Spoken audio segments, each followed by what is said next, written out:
सभी को good evening. जैसा कि मैं कल आपको बता रहा था, तो आज मुझे जम्बानी साहित्य अकादमी में जो संवाद श्रृंखला है 10 के अंदर बोलने का मौका मिला है। और मैं अपने विषय के ऊपर बोलने की कोशिश करूँगा, जो पर्यावरण और विष्णु समुदाय के जो जामू जी के नियम हैं उनके अंदर आज की विशेषताओं को बताता हूँ। तो सबसे पहले मैं अपना परिचय देना चाहूँगा। और परिचय में थोड़ा मैंने आपको कल बताया था, तो मैं डॉक्टर सुमित दुखिया हूँ और मैंने पीएचडी की है, विद्या वाचस्पति की उपाधि ली है और नागौर ज़िले का मैं रहने वाला हूँ। नागौर ज़िला राजस्थान का मैं रहने वाला हूँ और मेरा पीएचडी तक का अध्ययन नागौर ज़िले और जोधपुर ज़िले से हुआ है। और इसी के तहत मैंने अच्छा जी, गंगाराम जी धन्यवाद। तो मैं कोशिश करता हूँ जोर से बोलने की। तो इसी के तहत मैंने क्योंकि मैं मारवाड़ में जन्मा, वहीं पे पला बढ़ा, तो मुझे वहाँ की वनस्पतियों, वहाँ के जीव जंतुओं और उन सब चीज़ों से बड़ा लगाव है। और इसी के लिए मैंने मेरे जो शोध के विषय थे, जो मैंने मेरे जो गुरु थे, उन्होंने बोला कि आप अपने हिसाब से मुझे सजेस्ट करिए कि आपको किस पे पीएचडी करनी है। तो मेरे मन में कुछ विचार आए। उनमें पहला मेरा विचार था कि मैं ऊर्जा पे पीएचडी करूं, क्योंकि वो सांस्कृतिक और मारवाड़ की संस्कृति में बहुत अच्छी तरह से घुली हुई है, डेमोजाइक रेन ऊर्जा। परंतु वो किसी कारणवश बैठा नहीं। फिर मैंने दूसरा जो विषय था मेरा चिंकारा का था। और चिंकारा का मुझे विषय इसलिए पसंद था कि मैं जब क्लास छठी, पाँचवीं छठी में जब पढ़ता था, तब मैंने मेरा पहला चिंकारा हिरण देखा था। तब से मुझे एक वन्य जीवों के बारे में देखना, उनके बारे में जानना, ये सब चीज़ों का मुझे शौक होने लगा। और ये मेरी खुशकिस्मती थी कि मैं नागौर के अंदर पढ़ा। और मेरे पिताजी Nagaur college, government college Nagaur के अंदर जूलॉजी के ही प्राध्यापक थे, फैकल्टी थे, और मैं उन्हीं के सानिध्य के अंदर पढ़ा। ग्रेजुएशन मैंने वहाँ से की। मेरा जो घर है वो शहर के बिल्कुल किनारे पे, और वहाँ से गोगला एनक्लोजर, या आप समझें तो अगर बीकानेर वाली जो रोड जाती है उस तरफ के जो थोड़े बहुत जो नेचुरल जंगल के जो पैच हैं, वहाँ पे चिंकारा की बहुत अच्छी आबादी। तो बचपन से ही मैं साइकिल उठाता था और वहाँ घूमने के लिए जाता था। और धीरे धीरे धीरे धीरे ये आप समझ लीजिए कि महीने में कम से कम 20-25 दिन मेरा उस एरिया में घूमने का डेली रूटीन था। उसी के अंदर मेरे साथ में मेरे जो क्लास के जो कुछ मित्र थे, मैं मेरे कॉलोनी के, मेरे मोहल्ले के, वो भी मेरे साथ जुड़ते थे। और धीरे धीरे मैं उस पूरे एरिया के अंदर एक्सप्लोरेशन करने या विचरण करने के लिए जाता था। तो मैं मेरे संवाद को शुरू करने के लिए सबसे पहले विष्णु समुदाय का और जम्बानी साहित्य अकादमी का बहुत बहुत आभारी हूँ कि उन्होंने मुझे मौका दिया आज मैं आपसे रूबरू होने के लिए। और विष्णु समुदाय का वैसे आप सब लोग बहुत अच्छे से जानते हैं। मैं विष्णु नहीं होते हुए भी मैं कोशिश कर रहा हूँ, मैंने आज पूरे दिन इसके बारे में काफ़ी अध्ययन किया कि मैं आपको विष्णु समुदाय के बारे में, कुछ हो सकता है आपको जो ना पता हो वो मैं निकालने पढ़ने के लिए मैंने कुछ रिसर्च करके निकाला। तो अगर हम सबसे पहले देखें तो जाम्बू जी का जो जन्म हुआ वो राजपूत परिवार में हुआ। और राजपूत परिवार में पैदा हुए, वो एक समय था भक्ति काल का, जब हमारे पूरे भारतवर्ष के अंदर जगह जगह संत महात्माओं ने जन्म लिया। चाहे वो कबीरदास जी हो, चाहे वो दादू जी हो, बहुत सारे जो समुदाय के जो प्रवर्तक थे वो उस समय पैदा हुए थे। तो जाम्बू जी जो भगवान, जिनको हम जाम्बू जी भगवान कहते हैं या जाम्बू जी महाराज कहते हैं, उनका जन्म एक राजपूत परिवार में हुआ 1451 ईस्वी में, विक्रम संवत 1451 में। और जन्माष्टमी के दिन ये पैदा हुए थे। लोहाट जी और हंसा देवी के घर पंवार राजपूत परिवार में ये पैदा हुए। पीपासर गांव नागौर जिले के बिल्कुल पास, नागौर शहर के बिल्कुल पास एक गांव है पीपासर, वहाँ इनका जन्म हुआ। और जैसा कि आपको सबको पता है कि 7 साल की उम्र तक ये बोले नहीं थे। तो इनकी माता जो है इनको कृष्ण का रूप ही मानती थी। और ये अपने ही ध्यान में खोए रहते थे। और गोरखनाथ जी के उपदेशों का अनुसरण करते हुए 34 वर्ष की उम्र में इन्होंने अपना जो सारा संपत्ति थी या जो सांसारिक जो इनके रहने का जो तरीका था वो सब ये दान करके, और नोखा के पास मुकाम जगह के पास में समराथल जगह है, और समराथल धोरे में इन्होंने अपना प्रवचन और प्रवर्तन स्टार्ट किया। 1485 ईस्वी में 34 साल की उम्र इनकी हो गई थी और ये समराथल धोरे पे पहुंच गई थी, जिसको विष्णुई समुदाय बहुत अच्छे से मानता है और धोखे धोरे नाम से इसको जानता है। धोखे धोरे का मतलब है कि जहाँ हर विष्णुई समुदाय के जो व्यक्ति है उसका एक बार तो कम से कम धोख देना वहाँ अधिकार बनता है, और इसलिए वो वहाँ पे जाके धोख देते हैं। और उसके बाद इन्होंने वहाँ पे बैठ के खूब अच्छे से जो भी उनको मिलता था उनको ज्ञान के प्रवचन देते थे और ये ध्यान लगाते थे। फिर मैं कुछ विष्णु समुदाय के अंदर जो वन्य जीवों के बारे में इनके जो नियम जामू जी ने दिए, जो 29 नियम हैं, और हम इनको विष्णु समुदाय को भी 20 और 9 बिश्नोई, तो ये 20 9 बिश्नोई की जो संधि हुई है इसी से बिश्नोई हुई है और बिश्नोई से बिश्नोई हुई है। तो जिसको हम लोग भाषा में बोलचाल के अंदर जो कहते हैं कि भाई जैसे जैसे एरिया में आप जाते हो तो धीरे धीरे भाषा का डायलेक्ट चेंज होता है। तो इस तरह कई जगह इसको बिश्नोई लिखते हैं, कई जगह इसको बिश्नोई लिखते हैं, परंतु जो 20 और 9 नियमों का जो पालन करता है वो बिश्नोई कहलाता है। और इसके अंदर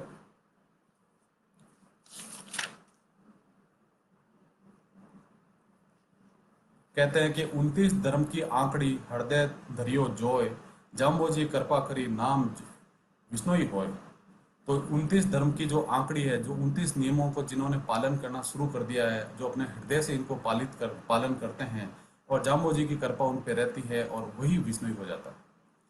पूरे विश्व के अंदर बहुत सारे ऐसे जो शोधार्थी है जो आते हैं विष्णु समुदाय के ऊपर जानने की कोशिश करते हैं, और धीरे धीरे वो उस समुदाय के नियमों से और उनके जो पालन करने वाले जो समुदाय के लोग हैं उनसे इतने प्रभावित होते हैं कि बहुत सारे लोगों ने अपने आप को विष्णु धर्म के नियमों पर जीना सीखने का प्रयास किया।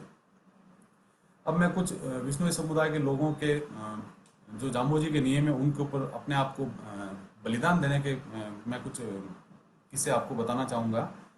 तो इसमें सबसे पहले जो मुझे मिला है वो मिला है 1604 ईस्वी में रामासनी गांव जोधपुर में कर्मा एवं गोरा नामक दो बहादुर महिलाएं थी जो खेजड़ी को बचाने के लिए शहीद हुई थी। आप देखिए कि आज से लगभग 400 साल पहले विष्णुई समुदाय के अंदर दो ऐसी बहादुर महिलाएं हुई जिन्होंने खेजड़ी वृक्ष को बचाने के लिए अपना बलिदान दिया। खेजड़ी वृक्ष, अगर कोई राजस्थान, पश्चिम राजस्थान में गया है कभी, या हम तो वहाँ पे रहते भी हैं, आप देखोगे कि खेजड़ी की जो वृक्ष की पूजा इतनी हम लोग अच्छे तरीके से करते हैं कि हम इसको कल्प वृक्ष भी मानते हैं। कल्प वृक्ष मीन्स हमारे यहाँ पे जन्म से मरण तक के हर रीति रिवाज के अंदर खेजड़ी का कुछ ना कुछ रोल होता है। चाहे वो शादी ब्याह के अंदर हम बधाईदार आते हैं तब हम खेजड़ी की डाली लाते हैं, हमारे घर पे जब बच्चे का जन्म होता है तब हम खेजड़ी की डाली लाते हैं, बच्चे के जन्म से और हमारा जब निर्वाण होता है उस दिन तक हमारे शरीर के साथ हमारे रहन सहन आचार विचार के अंदर खेजड़ी का कहीं ना कहीं योगदान रहता है। तो इसलिए खेजड़ी को हम कल्पवृक्ष मानते हैं। और जाम्बो जी ने खेजड़ी की जो वृक्ष और उसके ऊपर इतने अच्छे बातें लिखी है कि आप किसी भी विष्णु गांव में चले जाएंगे आपको वहाँ पे खेजड़ी जरूर मिलेगी। और इसके साथ मैं दूसरी बात बताना चाहूँगा, 1700 ईस्वी में जो लगभग 320 साल आज से होते हैं, बूजाजी विश्नोई ने नागौर जिले के अंदर जो बूजाजी विश्नोई हैं उन्होंने खेजड़ी को बचाने के लिए अपने प्राणों की आहुति दी थी। वो ज़माना होता था जब अंग्रेजों के ज़माने में, अंग्रेजों से पहले जो राजा महाराजाओं के ज़माने थे उस समय कुछ ऐसे रूल होते थे जिनको हम लोग इंग्लिश में डिक्टेट कहते हैं। डिक्टेट मतलब कि राजा का आदेश है और अगले को मानना है। तो इसमें प्रजा जब है मानती नहीं थी या बीच में आ जाती थी तो जो आदेश लेके आता था वो उसको मारे बिना वो आदेश को पूर्ति नहीं करता था। तो इस तरह का, जिसको हम लोग सामान्य भाषा में नरसंहार कहें, कि आपने एक नारी की मौत करके और आपने अपने राजा का अधिकार माना है। फिर हमारे सामने एक बहुत बड़ा आंदोलन आता है जिसको खेजड़ली शहीद खेजड़ली बलिदान के रूप से जाना जाता है। और खेजड़ली का जो बलिदान है वो पूरे विश्व के अंदर चिपको मूवमेंट, जो चिपको वर्ड जो फेमस हुआ वो गढ़वाल रीजन के अंदर जो डैम बना उसकी वजह से हुआ, टिहरे डैम की वजह से हुआ, सुंदरलाल जी बहुगुणा ने किया। पर उनको जो प्रेरणा मिली, जो चिपको मूवमेंट है, चिपको में चिपकना, तो 1730 में 11 सितंबर 1730 में अभय सिंह मारवाड़ स्टेट के जो राजा थे उन्होंने अपने सैनिकों को आदेश दिया, सेनापति को आदेश दिया कि आप जाइए और खेजड़ी के पेड़ काट के लाइए और हमें किला बनाने के लिए चूने की आवश्यकता है। तो चूने को पकाने के लिए वो गए और उन्होंने खेजड़ी के वृक्षों को काटना शुरू किया। ये देखते हुए वहाँ पे खेजड़ी गांव में पास में रहने वाली अमृता देवी आई और उन्होंने उनको रोकने के लिए बोला। वो नहीं रुके। अमृता देवी ने बोला कि भाई आप अगर आप इनको काटते हो तो मैं इसके साथ कटने को तैयार हूँ। अमृता देवी को देख के उनकी बेटियां आगे आ गई, उनके पति आगे आ गए, और ऐसे करते करते जब गांव में ये बात पहुंचने लगी कि भाई ऐसे खेजड़ियाँ काटी जा रही है और ये बहुत बड़ा पर्यावरण के लिए नुकसान हो रहा है, और हमारा जो 29 नियमों की जो पालना है उसके अंदर एक नियम है कि लीलो रूंक नहीं धावे। तो जिस प्रकार जाम्बो जी ने बोला है कि हरा पेड़ नहीं काटना है और ये हमारे गांव के एरिया में आके काट रहे हैं तो इसको हमें रोकना चाहिए। ऐसे करते करते बहुत सारे लोग आए और इनकी संख्या बढ़ते बढ़ते 363 हो गई, 363। 363 लोग खेजड़ी के पेड़ के चिपक गए और जोधपुर के जो राजा और जो उसकी सेनापति और जो उसके सैनिक आए थे उन्होंने उनको देखते ही देखते सबको काट दिया। ये बात जब सेनापति को पता, सेनापति जब इतना ये देख के नरसंहार हो रहा है उसको रहा नहीं गया और वो जाके जोधपुर के महाराजा से उसने बात की कि साहब ऐसा एक बहुत बड़ा अन्याय हो रहा है और आप इस चीज को रोकिए। तब जाके जोधपुर के महाराजा ने इसको रोका। और जब अमृता देवी शहीद हो रही थी तो उन्होंने एक ही बात बोली, सिर साटे रुक रहे तो भी सस्तो जान। मीन्स हमारा अगर हमारे अगर सिर का बलिदान देने से भी अगर पेड़ बचता है तो वो बलिदान ज्यादा सस्ता होगा और पेड़ ज्यादा महंगा होगा। तो हमें सिर साटे रुक रहे तो भी सस्तो जान। ये मैं आपको कुछ बातें इसलिए मैं आपको बताना चाह रहा हूँ कि कैसे हमें जाम्बो जी के जो प्रवचन थे, जाम्बो जी के जो उपदेश थे, जो नियम थे, उनके अंदर एक एक नियम के ऊपर जो प्रासंगिकता बनती है पर्यावरण की, क्लाइमेट चेंज की, ग्लोबल वार्मिंग की, जो आज विश्व भर के अंदर वैज्ञानिक डिस्कस कर रहे हैं। आज से लगभग 500 साल पहले ये जो नियम बने वो नियम आज भी पूरे विश्व के अंदर लोग उन्हीं को रिसर्च कर रहे हैं। नया नियम न जोड़ते हुए वो नियम इतने आज भी सटीक है कि हमें अभी तक उसकी पूरी तरह से पालना हुई नहीं। और यही रीजन है कि आज हमारे सामने विश्व में बहुत बड़ी बड़ी चुनौतियां हैं। और हर वर्ष खेजड़ली बलिदान दिवस को याद करने के लिए वहां पे एक मेला बढ़ता है, भादवे की, जो हम लोग मारवाड़ी में भादवा कहते हैं, या भाद्र पद की शुक्ल पक्ष की 10वीं को यह मेला बढ़ता है। और वो मेला जिसने नहीं देखा है वो अगर देखेगा तो भाव विभोर हो जाएगा कि कितना जन आता है वहाँ पे, और इतनी अच्छी तरह से एक मैनेजमेंट होता है वहाँ पे। पूरी बहुत बड़ी पब्लिक आती है और 1 दिन का, 2 दिन का, 3 दिन का वो मेला चलता है और उसके बाद सब अपने अपने गंतव्य को वापस लौट जाते हैं। उसके साथ मैं एक चीज आपको और बताना चाहूंगा, हो सकता है कुछ लोगों को ये पता हो। आज जब मैंने पढ़ा तो मुझे लगा, जाम्बो जी के उपदेशों से प्रेरित होके उस समय के बीकानेर के महाराजा, जो जाम्बो जी के समय के कंटेम्परेरी थे, उन्होंने बीकानेर स्टेट के जो एम्बलम है, जो बीकानेर स्टेट का जो राज्य का जो चिन्ह है, जो अंग्रेजों के जमाने से पहले जो बीकानेर स्टेट का जो राज्य का चिन्ह था, उस चिन्ह के अंदर शिरोमणि सबसे ऊपर एक बड़ी खेजड़ी का पेड़। जब मैंने इस चीज को देखा तो मैंने इसको आज पूरे दिन कम से कम 1 घंटे तक इसको मैंने अलग अलग जगह जाके कंफर्म करने की कोशिश की, इंटरनेट पे ढूंढने की कोशिश की कि क्या वो खेजड़ी का ही पेड़ है कि कोई और पेड़ है। और मैं देखता रह गया कि वो उस समय आप देखिए कि राजा महाराजा भी संतों महापुरुषों की, संतों की, महाराजों की बात सुनते थे और उन्होंने उस चीज को अपने जो स्टेट का जो एम्बलम होता है, जैसे भारत का अभी हमारा ये आपका अशोक स्तंभ है, उसी प्रकार उस बीकानेर स्टेट के स्तंभ के ऊपर सबसे ऊपर एक खेजड़ी का पेड़ है। तो ये खेजड़ी को सम्मानित करने के लिए जाम्बोजी के उपदेशों से प्रेरित होकर बीकानेर महाराजा ने ये काम किया। अब मैं कुछ, ये तो पर्यावरण से रिलेटेड थे, अब मैं कुछ वन्य जीवों से रिलेटेड बलिदानों का नाम लेना चाहूंगा जो जो अभी हाल ही के कुछ वर्षों में हुए हैं, जिनको हम लोग ये समझ लीजिए कि 100 साल के अंदर अंदर हम इनको मान लेते हैं। तो सबसे पहले अगर इसमें मैं जाऊं तो मिलता है मुझे 1948 में अर्जुन राम जी, गांव भक्तासनी, जोधपुर। भक्तासनी गांव आज मुझे नहीं लगता कि अब बचा है। वो कुड़ी और भक्तासनी जो जोधपुर के बिल्कुल बाउंड्री के पास, आज शहर वहां से आगे चला गया है।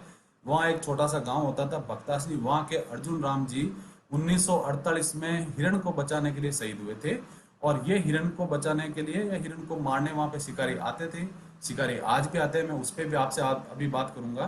तो उस समय वो शहीद हुए 1948 में। जो आज आप सोच लीजिए कि हमारा देश 47 में आज़ाद हुआ था और देश के आज़ादी के साथ ही हमारे यहाँ पे विश्नोई समुदाय के अंदर शहीद होने का रिकॉर्ड उपलब्ध है।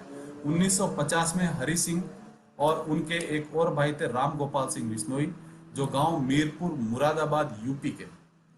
अच्छा, मैं एक चीज आपको और बताना चाहूंगा कि पूरे भारत में आज लगभग 10 लाख के आसपास विश्नोई समुदाय के लोग हैं। उस 10 लाख के अंदर लगभग 70% विश्नोई समुदाय राजस्थान में है, उसके बाद पंजाब में है, हरियाणा में है और उत्तर प्रदेश में है और थोड़ा सा मध्य प्रदेश में भी है। तो इस प्रकार ये समुदाय, क्योंकि जहाँ पे भी धर्म की जो प्रचलन होता है, जब स्टार्ट होता है, तो अनुयायी जो उनके फॉलोअर्स होते हैं वो उन्हीं गांवों के आसपास से धीरे धीरे फैलने लगते हैं। तो ये 500 साल के इतिहास के अंदर ये समुदाय या ये जो संप्रदाय है, इसको जो मानने वाले लोग हैं, ये 4 या 5 राज्यों में फैल चुके हैं। ठीक है। तो इस प्रकार हरि सिंह और राम गोपाल सिंह बिश्नोई गांव मीरपुर मुरादाबाद ने 1950 में हिरण को बचाने के लिए अपनी जान दी थी। और उसके बाद फिर हमारे पास में और भी बहुत रिकॉर्ड है। बीरबल राम जी, जो बीरबल राम खीचड़, लोहावट गांव के, जोधपुर के, 1977 के अंदर उन्होंने अपनी शहीदी दी। उसके बाद मुझे रिकॉर्ड मिला है कि 1996 में निहाल चंद धारणिया गांव, सावंतसर, डूंगरगढ़ तहसील, बीकानेर के जो थे, उन्होंने हिरण को बचाने के लिए अपनी जान दी। उसके बाद हमें एक और नाम मिला है जो काफ़ी लोग उनको, अब ये जो नए नाम है इनको आप बहुत युवा पीढ़ी बहुत अच्छे से जानती है। गंगाराम गांव चिराई, जोधपुर के जो थे, उन्होंने सन 2000 के अंदर हिरण को बचाने के लिए अपनी जान दी। और उसके बाद शैतान सिंह भादू जो है वो 2014 के अंदर हिरण को बचाने के लिए अपनी जान दी। तो मैं ये यहाँ पे आपको लिस्ट में इसलिए देना चाह रहा हूँ। और एक बड़ी इंटरेस्टिंग बात ये मैंने देखी कि जिन्होंने भी हिरणों को बचाने के लिए या जो पर्यावरण को बचाने के लिए जो शहीद हुए थे, उन सब की जो उम्र थी वो लगभग 25 साल से 35 या 40 साल तक की थी। जिसको हम सोशियोलॉजी में या हम मानव विज्ञान का अगर हम के अंदर इसको हम देखें तो ये पाएंगे कि ये उम्र जो है वो एक इंसान की सबसे ज़्यादा प्रोडक्टिव उम्र होती है। प्रोडक्टिव मीन्स कि इस समय वो सबसे ज़्यादा समाज के अंदर कंट्रीब्यूट करता है। और विश्नोई समुदाय के जो लोग हैं, जो हीरो थे, जो शहीद हुए, वो इसी उम्र के लोग शहीद हुए थे। उसके बाद मैं आपको कुछ बात बताना चाहूँगा कि जाम्बोजी के जो 29 नियम हैं, उन 29 नियमों के अंदर आज के जो परिवेश में, जो पर्यावरण के अंदर जो नियम सटीक बैठते हैं, पर्यावरण से संबंधित जो नियम हैं, वो 8 नियम ऐसे हैं जो सीधे सीधे पर्यावरण के साथ जुड़ते हैं। चाहे वो क्लाइमेट चेंज की बात करें, चाहे वो ग्लोबल वार्मिंग की बात करें, चाहे वो हमारा इंडेंजर्ड स्पीसीज बचाने का नियम हो, उस समय एक संत ने ये सारी बातें अपने मुंह से कही और हर एक उनकी जो बात थी वो एक नियम बनती गई।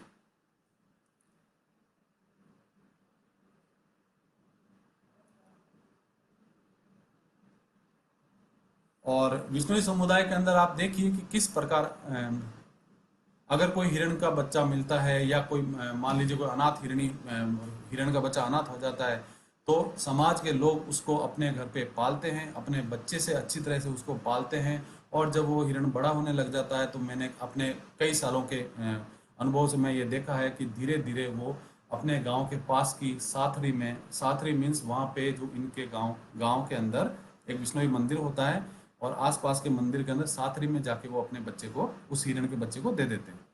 कोई अपना उसको ज़्यादा हानि नहीं पहुंचाते। और कैसे ये अपने उसको लालन पालन करते हैं, ये बहुत इंटरेस्टिंग बात है। अब मुझे कुछ ये कोशिश करूंगा मैं कि कैसे पर्यावरण संतुलन बनाया जाता है। तो पर्यावरण संतुलन के अंदर ये है कि हमारे चारों तरफ का जो परि प्लस आवरण, परि मीन्स हमारे बाहरी और आवरण मीन्स उसको ढकने वाला। तो हमारे पर्यावरण में बहुत सारा चीज़ें मिली हुई है। उसके अंदर हमारे वन्य जीव है, उसके अंदर हमारे वनस्पतियां हैं, उसके अंदर हमारा जो वायुमंडल है, जो सारी गैसें हैं, ये सब जो पर्यावरण है।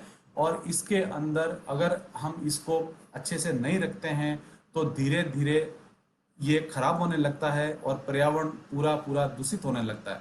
आज जो बड़े शहर में रहता है वो बहुत अच्छे से जानता है। जैसे मैं आपको बड़े शहरों का उदाहरण दूं तो मुंबई है या दिल्ली है या और कोई और बड़ा शहर है, आप वहाँ जाके उन लोगों से पूछेंगे तो बोली आप उनसे ये जरूर पूछना कि आपने अपने यहाँ से रात को कितने तारे देखे।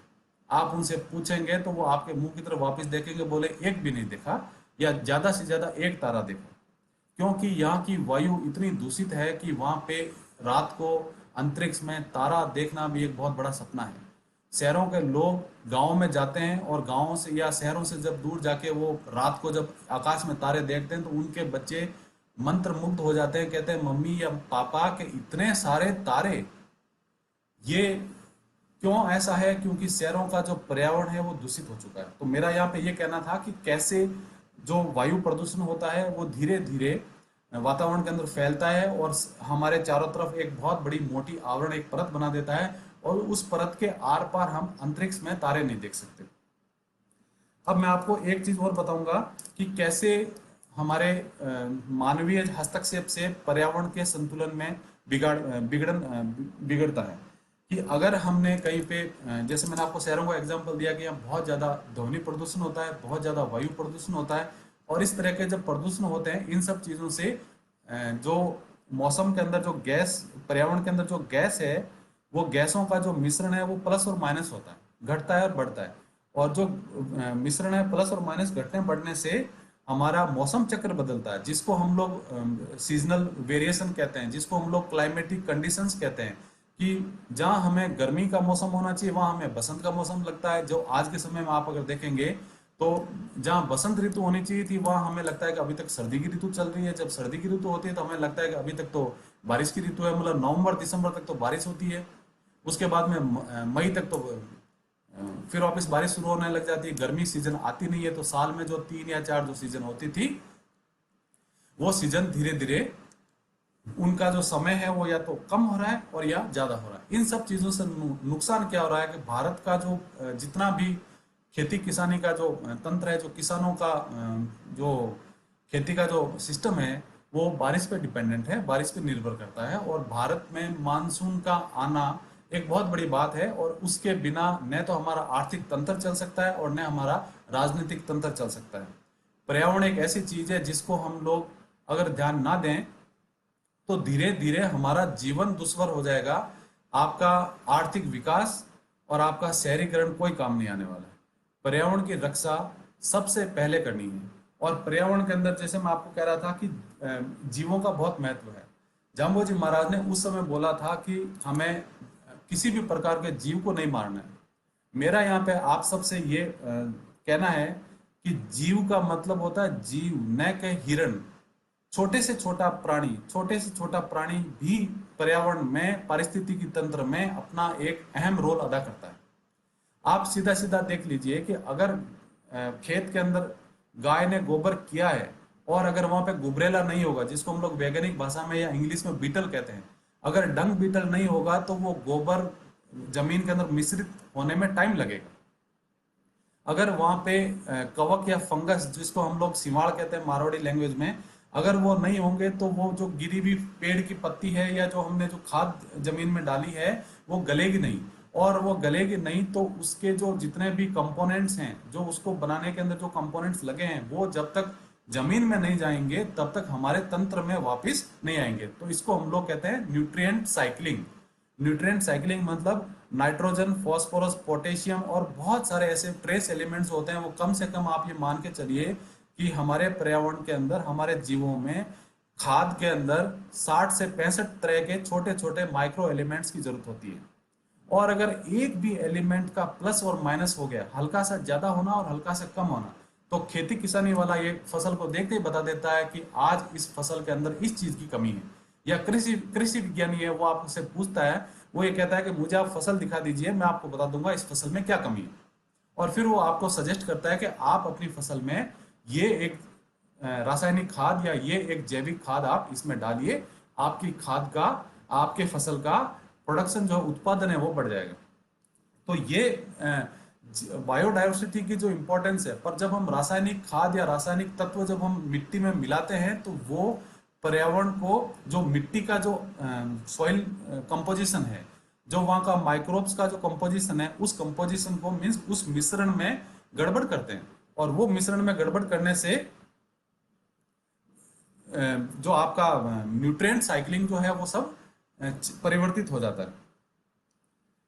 तो मेरा यहाँ पे ये कहना था कि हम सब लोग, क्योंकि हमने ये शुरू से हम ये देखते आ रहे हैं कि बिश्नोई समुदाय के गांव में जब आप जाओगे तो आपको सबसे ज्यादा क्या दिखेगा, आपको सबसे ज्यादा वहां पे वाइल्ड लाइफ दिखेगी, वन्य जीव दिखेंगे। एक मैं आपको यहाँ पे और एक उल्लेख करना चाहूंगा बात का, कि जब भी हम लोग वाइल्ड लाइफ की बात करते हैं तो भारत के अंदर सीधा सीधा लोगों का ये आता है कि कोई नेशनल पार्क में जाएंगे या कोई सेंचुरी में जाएंगे। जब हम उनको बताते हैं कि आप किसी भी बिश्नोई गांव में चले जाइए, आपको वहां पे बहुत कुछ ऐसा देखने को मिलेगा जो आपके नेशनल पार्क्स में नहीं होता।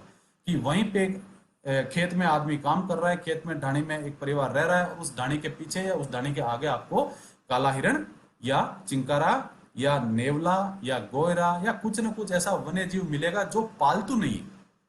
तो मेरा ये कहना है कि पालतू जानवर नहीं है, पर वो उनके साथ रहते हैं। कैसे रहते हैं? क्योंकि उनका जीवन और वन्य जीवों का जीवन के अंदर बहुत रहने के जो तरीके हैं वो ज्यादा एक दूसरे को डिस्टर्ब नहीं करते, न वो इधर जो डिस्टर्ब करते हैं न वो उनको डिस्टर्ब करते हैं। और इसकी वजह से वो सारे सामंजस्य के साथ में, तालमेल के साथ में रहते हैं।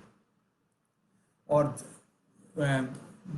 हमारे यहाँ पे अंतर्राष्ट्रीय स्तर पर बहुत सारे ऐसे वन्य जीव को बचाने के लिए नियम बने हुए हैं।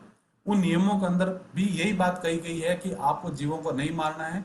और हमारे समाज के अंदर, बिश्नोई समाज के अंदर, ये बात हमारे 29 नियमों से एक नियम में पहले से है कि हमें जीवों को नहीं मारना है।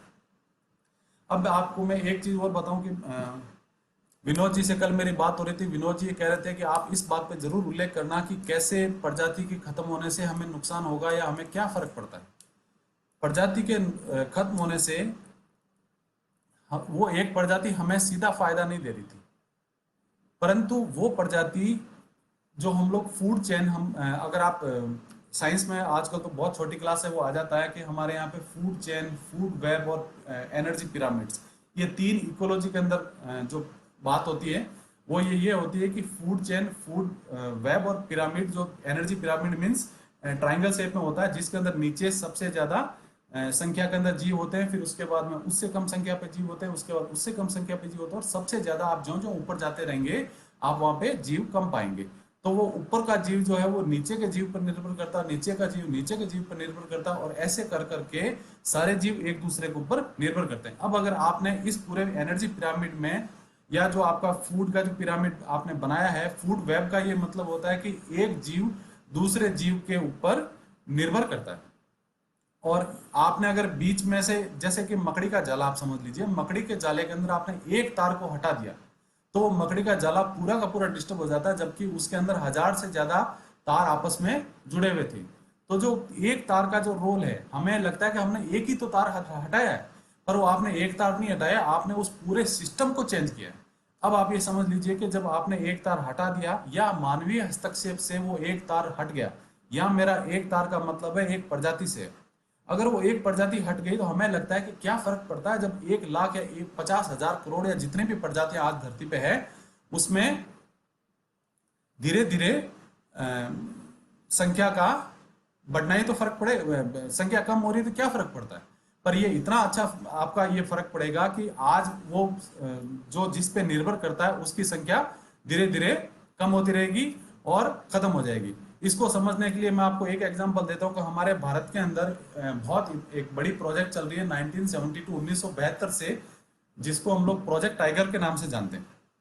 प्रोजेक्ट टाइगर एक ऐसी प्रोजेक्ट है, हमें ये लगता है कि वो सिर्फ टाइगर को बचा रहे हैं, पर मैं यहाँ पे आपको ये बताना चाहूंगा कि वो टाइगर के नाम पे वो उस जंगल का एक कवक भी बचा रहे हैं, एक माइक्रोब भी बचा रहे हैं, एक छोटे से छोटा बैक्टीरिया भी बचा रहे हैं, क्योंकि वो टाइगर जो है वो उस जगह का फ्लैगशिप स्पीसीज है। फ्लैगशिप का ये आप समझ लीजिए कि जैसे हमारे यहाँ खेलों में ओलंपिक्स जब चलते हैं या एशियाड जब गेम चलते हैं या कोई भी बड़ा गेम होता है, इवन स्कूल स्तर पर भी जब गेम होता है, तो एक ध्वज लेके टीम का आगे एक रिप्रेजेंटेटिव जाता है। वो ध्वज जो पकड़ने वाला जो होता है उसको हम फ्लैग, वो फ्लैग बियरर होता है, मतलब वो उसने ध्वजा पकड़ी है और वो पूरी टीम को रिप्रेजेंट कर रहा है। इसी प्रकार भारत के जंगल के अंदर टाइगर जो है वो बहुत सारे ऐसे एरिया हैं जंगल के जहां पे टाइगर है, तो उसके नीचे पे लाखों जीव निर्भर करते हैं।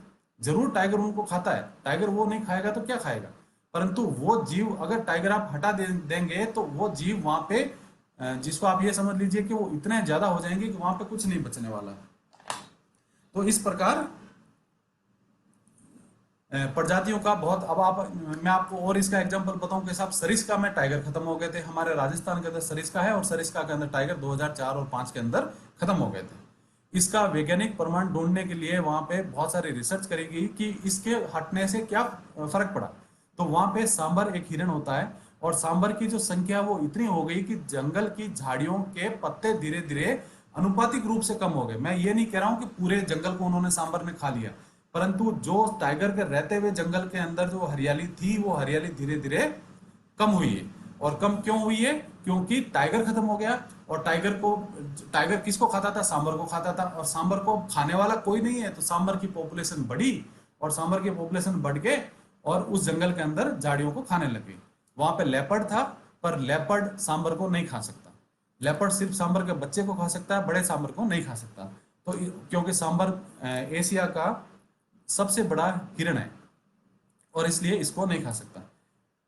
एक मैं आपको यहाँ पे और छोटी सी वैज्ञानिक जानकारी देना चाहूंगा, बाकी मैं पूरी जो मेरी बात है, वार्ता है, मैं इसको साधारण भाषा में कहने की कोशिश कर रहा हूँ। हमारे यहाँ पे ये मानते हैं कि पश्चिमी राजस्थान के अंदर हिरण है। विष्णु समुदाय के लोग जो कहते हैं साहब हमारे गांव में इतने हिरण है, हमारे गांव में इतने हिरण है, पर मैं ये आपको बताना चाहूंगा कि वैज्ञानिक रूप से हम इसको हिरण नहीं बोलते हैं, हम इसको एंटीलोप बोलते हैं। एंटीलोप को हिंदी में कुरंग कहते हैं। अब ये इतना टफ वर्ड है कि कोई यूज नहीं करना चाहता इसको। तो हमारे यहाँ पे वन विभाग में भी जब वन्य जीव गणना होती है तो जो हमारा लोअर स्टाफ होता है उसको ऊपर से ये निर्देश मिलते हैं कि आप उसमें लिख दीजिए कि हिरण कितना दिखे। तो वो लिख देता है कि साहब काला हिरण इतने दिखे और चिंकारा हिरण इतने दिखे, परंतु ये हिरण नहीं है, ये कुरंग है। और ये कुरंग है, एंटीलोप प्रजाति है। और एंटीलोप के प्रजाति के ऊपर हमारे यहाँ पे पूरा पूरा पश्चिमी राजस्थान के अंदर कोई हिरण की प्रजाति नहीं पाई जाती। अरावली के पीछे जो है वो सारे के सारे एंटीलोप्स मिलते हैं, जिसमें नीलगाय है, काला हिरण है और चिंकारा है। ये तीन हमारे एंटीलोप्स हैं। और उसके बाद अब मैं आपको बताना चाहूंगा कि मैंने जो अध्ययन किया, मैंने पीएचडी का जो मेरा काम था वो 1999 से लेकर 2003 के मार्च महीने तक मैंने किया। और मैंने चिंकारा के ऊपर शोध किया। चिंकारा कैसे रहता है, क्या खाता है, क्या इसकी पारिवारिक संरचना है, इसके ब्रीडिंग टाइम क्या है, इसके बच्चे कब बड़े होते हैं, इसके सींग कैसे आते हैं, कितने, इसकी हम उम्र का कैसे अंदाज लगा सकते हैं। मतलब मेरा इसके ऊपर लगभग इन्हीं सब बातों के ऊपर मेरा अध्ययन चला। और इस अध्ययन के अंदर मैंने जो जगह चुनी थी वो एक थी गुड़ा विश्नोई, क्योंकि जोधपुर के सबसे पास में हिरण जो है गुड़ा विश्नोई में मिलते हैं। और दूसरे जो मेरे थे, क्योंकि मैं नागौर जिले का रहने वाला हूँ, मेरे घर के पास में अलाय एक गांव पड़ता था, वहाँ का मेरा एक बहुत अच्छा दोस्त है और वो अलाय उसका गांव था, तो हमें आने जाने रहने की कोई प्रॉब्लम नहीं होती थी।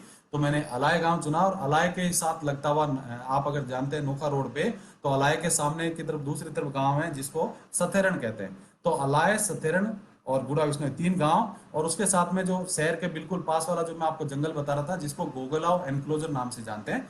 और गोगलाव एनक्लोजर जो है वो कोई जमाने के अंदर पीती जो परिवार है नागौर का, उन्होंने गोचर विकास के लिए वो जमीन दान में दी थी, और आज उस जमीन को रेवेन्यू डिपार्टमेंट और वन विभाग संभालता है। मतलब एक परिवार ने वो बहुत बड़ी जमीन है, 700-800 हेक्टेयर की जो जमीन है वो उन्होंने दान में दे दी, जो आज आपका ताल छापर सेंचुरी के साइज का है।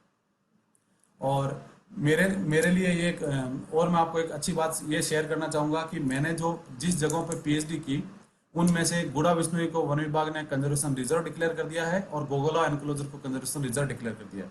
तो अब ये अब अगर कहें या मैं अपने आप में सेटिस्फेक्शन मानूं, तो मैंने जो 4 जगह ली थी उनमें से 2 वन विभाग ने उनकी इंपॉर्टेंस देखते हुए आज कंजर्वेशन रिजर्व डिक्लेयर कर लिया। तो मैं 50% नंबर से पास हो गया कि मैंने उस जगह पे जितने जीव थे, चिंकारा के साथ साथ वो और जीव थे, मैं उनकी अपने अपने स्तर पे वकालत करता था, एडवोकेसी करता था। जब मुझे मौका मिला मैं उनके ऊपर लिखता था, जब मुझे कोई पूछा जाता था मैं उन पर राय देता था कि इन जगहों पे कौन कौन से जीव रहते हैं, क्या क्या उनकी इंपॉर्टेंस है, और उसके बेसिस पे कंजर्वेशन रिजर्व का प्रावधान आया, और 2005 के बाद में इनको दोनों जगहों को कंजर्वेशन रिजर्व डिक्लेयर किया।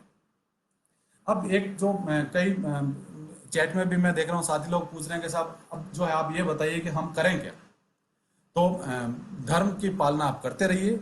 उसके साथ मैं आपको ये कहना चाहूंगा कि अब जो है तकनीक ने बहुत विकास कर लिया है, और हम बिना तकनीक के रह नहीं सकते। तो पर्यावरण के साथ साथ में हमें टेक्निक का यूज करना है, और टेक्निक को भी पर्यावरण बचाने में यूज करना है। इसमें मैं एक चीज कहना चाहूंगा कि सोशल मीडिया जो है, सोशल मीडिया मीन्स हमारे हाथ में एक स्मार्टफोन है, और वो स्मार्टफोन आप ये मान के चलिए कि वो तलवार की धार है, और उस तलवार की धार पे जो सही से चलेगा वो तो पार हो जाएगा, जिसने पाँव इधर उधर किया उसकी हालत खराब हो जाएगी। तो सोशल मीडिया को आप पॉजिटिव वे में यूज करिए। और मैं पिछले करीब 3-4 साल से स्मार्टफोन की टेक्निक के ऊपर मैं पूरे पश्चिमी राजस्थान के करीब 8 जिलों के अंदर मैं लोगों से जुड़ा हुआ हूँ। और ये आप मान के चलिए कि बहुत सारे लोगों को मैंने फेस टू फेस नहीं देखा है, पर मैं फ़ोन से और इनसे इतनी बात करता हूँ कि मुझे सारे आवाज़ से पहचानते हैं, मैं उनकी आवाज़ से पहचानता हूँ, मैं उनके गाँव का नाम जानता हूँ, मैं उनसे मिलने की कोशिश करता हूँ, कहीं ना कहीं मंच पे मुझे वो मिल जाते हैं, और फिर वो कहते हैं साहब मैं आपके साथ इतने साल से जुड़ा हुआ हूँ, मैं आपके साथ इतने साल से जुड़ा हुआ हूँ। तो मुझे बड़ी खुशी होती है कि मैं धीरे धीरे, इसको हम लोग साइंस की लैंग्वेज में कहते हैं परकोलेट मतलब आपने एक इतने सारे कागज आपने डाले और उसके ऊपर आपने पानी की बूंद डाली, और आप धीरे धीरे धीरे धीरे देखते हो कि वो पानी की बूंद की जो नमी है वो नीचे तक आने लगी।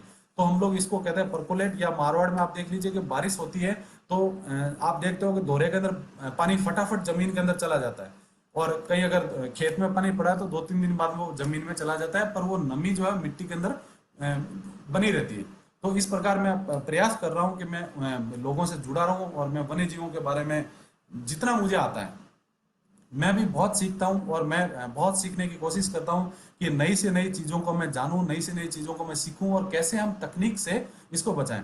तो सोशल मीडिया का ये है कि बहुत सारे आजकल वाइल्ड लाइफ कंजर्वेशन के ग्रुप बने हुए हैं, और उसके अंदर इतने अच्छे से लोग काम कर रहे हैं। और अब जो है वो 2004 के बाद से इंटरनेट के अंदर इतनी अच्छी क्रांति आई है कि गंगाराम जी विश्नोई मुझे बता रहे हैं कि 1947 में बारासन, गुड़ा, मालानी, बाड़मेर में मांझू बंधुओं ने हिरणों के लिए बलिदान किया था।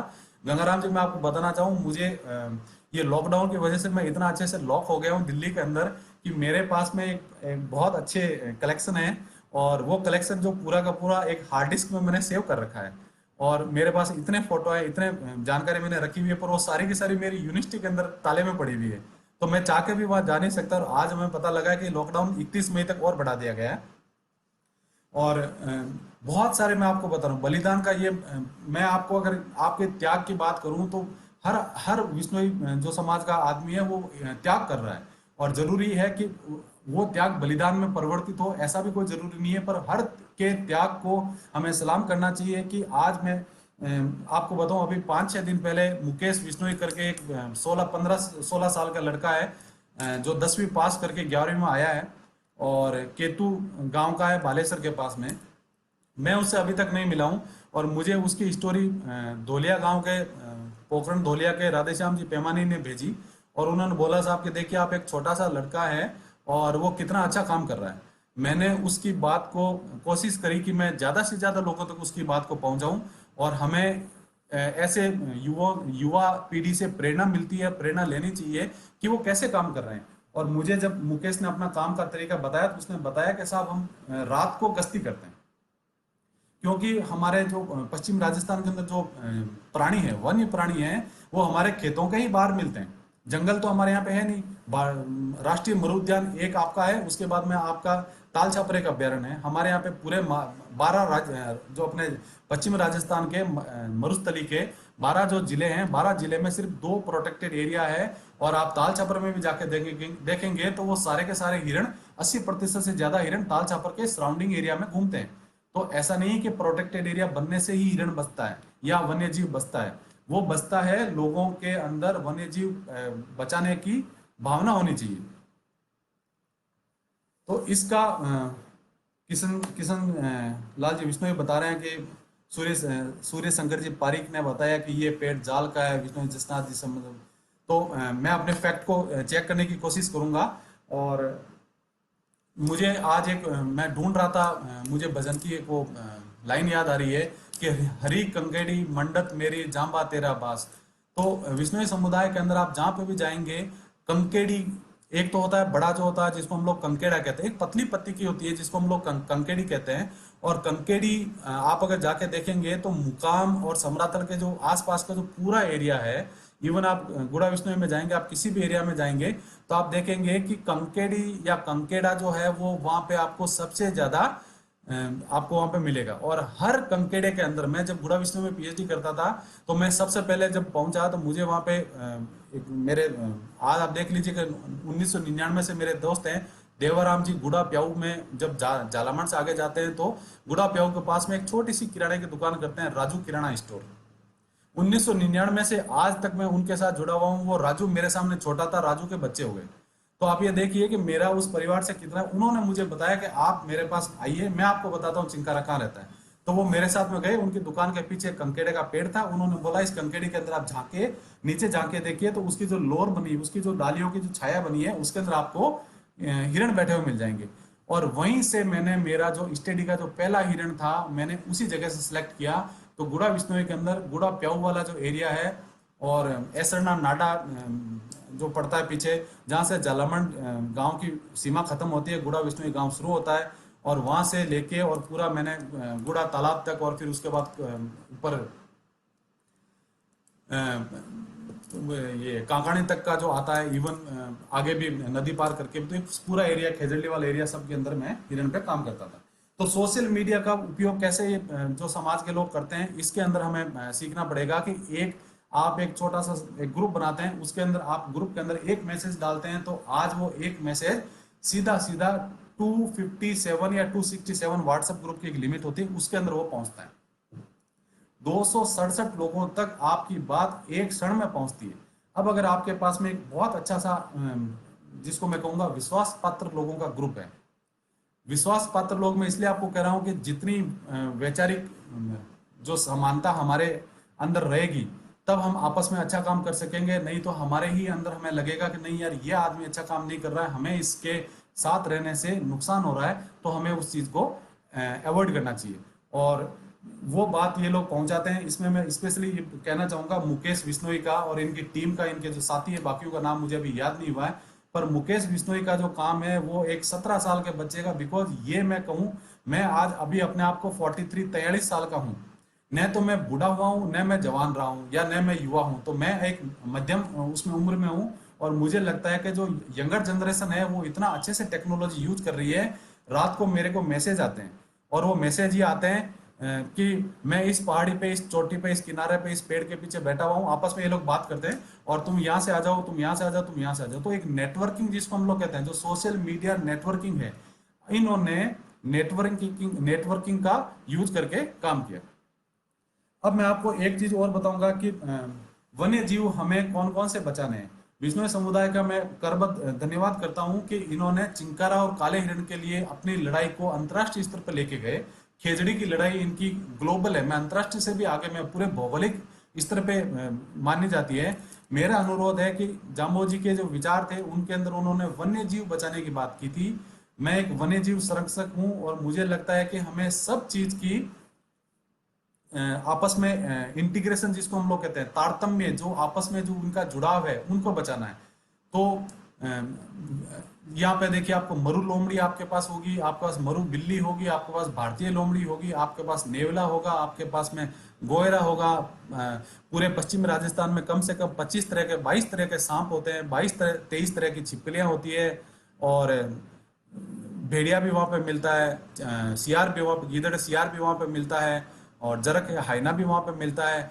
और हमें ये सारे जो जानवर हैं, हमें इन सारे जानवरों को बचाना है। ये मैं आपसे कहूँगा कि आप इन चीज़ों को थोड़ा ब्रॉडर आप अगर इस स्केल में देखें, तो सिर्फ हिरण बचाने से, पर्यावरण बचाने के उद्देश्य को मुझे लगता है कि उतनी पूर्ति नहीं होती जितने कि आप अगर पूरे पर्यावरण को आप बचाने की कोशिश करें। और इसमें मैं एक आपको मेरे साथी का उदाहरण देना चाहूँगा। 2014-15 के अंदर मेरे व्हाट्सएप कांटेक्ट में एक युवा साथी आए, जैसे आज मुकेश आया है, और उन्होंने बोला साहब कि मैं कुछ करना चाहता हूँ। तो मैंने बोला भाई ठीक है, बहुत अच्छी बात है, आप करिए, मैं आपको बताऊँ क्या करूँ। बोला आप मुझे थोड़ा सिखाओ। तो मैं उनके साथ जुड़ा। बोले, मैंने कहा आप पहले करते क्या हो? तो बोले कि मैं मेरा गांव में पिताजी का काम है, और मैं इनके साथ में मदद करता हूँ, और साथ साथ में मैं हिरण सुरक्षा जो हमारा ग्रुप है उसके अंदर मैं हिरणों को बचाता हूँ, उनको रेस्क्यू करता हूँ। और ये युवा है, इनका नाम है राधेश्याम पेमानी बिश्नोई, और ये खियाराम जी बिश्नोई के बेटे हैं। धोलिया गांव के पोखरण में बादरिया जी ओरण के पास में इनका गांव है। और मुझे जब इनसे बात करने का बातें मैं करता रहा, इनसे जब मौका मिला, तो मुझे लगा कि ये बहुत अच्छा काम कर रहे हैं, और हमें इनकी ऊर्जा को चैनलाइज करना है, मतलब हमें इनकी ऊर्जा को एक डायरेक्शन में ले जाना है। तो मैंने वहाँ पे कौन कौन से वन्य जीव मिलते हैं, तो मैं पिछले करीब 8-10 सालों से मैं ये देख रहा हूँ कि पश्चिमी राजस्थान के अंदर गोडाउन का जो पॉपुलेशन का जो ग्राफ है, जो हमारी क्रिटिकल इंडेंजर्ड अति संकटग्रस्त प्रजाति है, जिसको 2012-13 के अंदर विश्व वैश्विक स्तर पर अति संकटग्रस्त प्रजाति डिक्लेयर किया गया। और इसकी संख्या जो थी वो 1970 में करीब एक आंकड़ा किया गया था, वो ये था कि 1280 या 1270 के आसपास इसकी संख्या बची, 1270 की संख्या थी। तो 1270 से धीरे धीरे इसकी संख्या आती गई, और आज मैं आपको बताऊं कि 2018 के बाद में सरकार ने इसकी संख्या का आंकड़ा देना ही बंद कर दिया। क्यों देना बंद कर दिया? क्योंकि इसकी संख्या का लास्ट आंकड़ा पूरे विश्व में 150 आ गया। अब 150 जीव, जो 150 गोडाउन बची है पूरी दुनिया में, 2018 का आंकड़ा मैं आपको बता रहा हूं, और इसके बाद कोई भी वैज्ञानिक आंकड़ा किसी ने शेयर नहीं किया है। तो जब ये बची, तो मैंने इनको बोला, मैंने कहा राधेश्याम जी आपके गांव के अंदर गोडाउन मिलती? इन्होंने बोला साहब मैंने कभी गोडाउन नहीं देखी। तो आप मुझे बताओ कि गोडाउन होती कैसी है? तो आप ये देखिए कि जिस गांव के अंदर ये रहते हैं, जिस गांव के आसपास में गोडाउन मिलती थी और इनके खेतों में दिखती थी, पर इनको कभी ये नहीं पता था कि अंतर्राष्ट्रीय स्तर पर ये पक्षी इतना महत्वपूर्ण है, और इसको बचाने के लिए लोग हजारों करोड़ रुपए की परियोजना चल रही है, और मुझे इसके अंदर कंट्रीब्यूट करने का मौका मिल रहा है। तो मैंने राधेश्याम जी को बताया, राधेश्याम जी मैं आपके साथ में जुड़ने की कोशिश कर रहा हूँ, और आप मुझे बताइए कि हम आपके एरिया में कहाँ कहाँ पे मिलती है, कैसे कैसे मिलती है। तो ये गए, इन्होंने आसपास में एरिया में ढूंढना चालू किया, और मुझे 10 या 12 दिनों के अंदर इन्होंने बताया, बोला साहब मुझे 7-8 ऐसे आदमी मिल गए जो कह रहे हैं कि मैंने गोडाउन देखी। और फिर इनको मैंने गोडाउन के फोटो भेजे। जब गोडाउन देखने लगे, तो आज आप ये देखेंगे तो अंतर्राष्ट्रीय स्तर और राष्ट्रीय स्तर की जो जितनी भी मैगजीन्स और जितनी डॉक्यूमेंट्रीज बन रही है, उसमें राधेश्याम पेमानी के खींचे हुए फोटोग्राफ, राधेश्याम पेमानी के लिए हुए छोटे छोटे वीडियो के क्लिप्स अंतर्राष्ट्रीय स्तर पर जा रहे हैं। और ये कहाँ से जा रहे हैं? क्योंकि इनके गांव के जस्ट पीछे, अभी मुझे 1.5-2 महीने पहले उन्होंने फोन किया, लॉकडाउन से जस्ट पहले, होली से 15 दिन पहले, बोले साहब मेरे घर से मात्र 200 मीटर दूर आज मैंने गोडाउन देखी है। तो जब हमारा समाज, हमारे लोग अगर सजग हो जाए, तो आप ये मान के चलिए कि हम एक कमरे में बैठे बैठे पूरी दुनिया के अंदर जुड़ सकते हैं, पूरी दुनिया के अंदर हम हमारा संरक्षण का काम आगे बढ़ा सकते हैं। और इनका जो ग्रुप है, इनको मैं धन्यवाद देना चाहूँगा। और ये एक ERDS फाउंडेशन ग्रुप करके उनके साथ में ये जुड़े हुए हैं, और उनके साथ में पूरे करीब 3-3.5 साल से ये पश्चिमी राजस्थान में जैसलमेर जिले के अंदर गोडाउन के ऊपर काम कर रहे हैं। और इनके ग्रुप के अंदर विश्नोई समुदाय के अलावा भी बहुत सारे तरह के लोग जो जुड़े हुए हैं, कम से कम 150-200 लोगों के संपर्क में ये रहते हैं। और गोडाउन के लिए इनका जो काम किया जा रहा है, वो राज्य स्तर पर और राष्ट्रीय स्तर पर लोगों के अंदर चर्चा का विषय है। तो मैं यहाँ पे राधेश्याम जी को धन्यवाद देना चाहूंगा कि एक 24 साल का 25 साल का एक युवा जो मेरे संपर्क में आया और जुड़ा और उसने मुझसे जानने की कोशिश की, पर मैं यहाँ बताना चाहूंगा कि मैंने राधेश्याम जी के साथ में जुड़ के ऐसा कोशिश की कि आज ये इतना काम कर रहे हैं। एक और मैं आपको बहुत ही ऊर्जावान युवा का नाम लेना चाहूंगा, जिनका नाम है पांचाराम डारा, और ये भियासर गांव के फलोदी के पास में इनका गांव है, फलोदी और बाप के पास में। और ये जिसको हम लोग इंग्लिश में फायर ब्रांड कहते हैं, ये इतने मतलब जिसको ये इतने तेज दिमाग से काम करते हैं वन्य जीव संरक्षण के लिए कि वो कि सर आज में हम लोग इस शिकारी के पीछे लगे हुए, आज हम इस शिकारी के पीछे लगे हुए, उधट में ये शिकार हो रहा है, उसमें ये शिकार हो रहा है, और हमें इस पे क्या काम करना चाहिए, इसमें कैसे काम करना चाहिए। तो मैं इनके साथ भी लगातार जुड़ा हुआ हूँ, इनके साथ भी मैं कोशिश करता हूँ कि मैं इनको भी समय समय पे थोड़ी जानकारी देता हूँ कि हम कैसे काम करें। और यहाँ विकास बिश्नोई जी मुझे पूछ रहे हैं हिरण को बचाने के लिए लोग कुत्तों को मार रहे हैं, क्या ये सही है? देखिए जी विकास जी, मैं ये कहना चाहूंगा कि हमें जीव को बचाना है, हमें मारने की मैं आपको यहाँ पे किसी को सलाह नहीं दूंगा।